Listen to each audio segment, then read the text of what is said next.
अस्सलाम वालेकुम। एक तरफ तो ईद की तैयारियां चल रही हैं, पूरा मुल्क ईद की तैयारियां कर रहा है, जानवर कुर्बान कर रहे हैं, जानवरों की कुर्बानी करनी है हमने। कल से शुरू हो जाएगा मामला, और हज का भी मौका चल रहा है। और दूसरी तरफ इस वक्त हमारे मुल्क में कुछ ऐसे वाक़यात हुए हैं पिछले गुज़िश्ता 1-2 हफ़्तों में, जैसे कि कराची में सलमान फ़ारूकी वाला मामला हुआ, और इस्लामाबाद में सना यूसुफ वाला एक सानहा हुआ। और ये जितने भी वाक़यात हुए हैं जो वायरल हो चुके हैं सोशल मीडिया पे, बहुत सारे वाक़यात तो ऐसे भी हैं जो वायरल नहीं होते और उन पर कोई भी बात नहीं करता।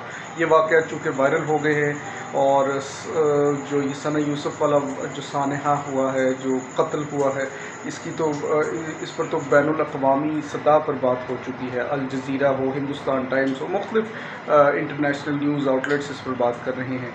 तो ऐसे मौक़ों पर किसी के लिए ये ईद का मौका है तो किसी के लिए सोग का मौका है।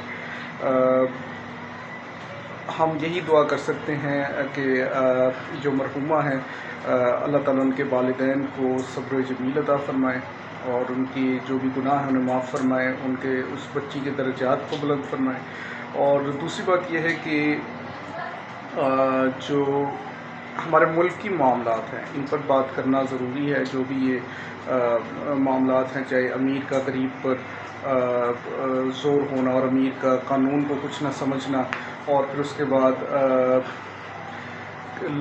लड़कों का अपनी मर्दानगी की अना का जो है इसे तौहीन समझना कि कोई लड़की उन्हें इनकार कर दे, और फिर कत्ल तक नौबत चली जाना, ये सारे मामलात मसाइल जो हैं हमारे मुआशरे के, और ये सिर्फ हमारे मुआशरे के नहीं, ये पूरे इंसान के मसले हैं। ये पूरी दुनिया में ये सब कुछ होता है। ऐसा नहीं कि सिर्फ पाकिस्तान में होता है, ये पूरी दुनिया में, मगरिब में चले जाएँ जिन्हें हम कहते हैं कि अच्छा मुआशरा, वहाँ पर भी ये मसाइल हैं। ये इंसान की नेचर है से इन चीज़ों का ताल्लुक़ है।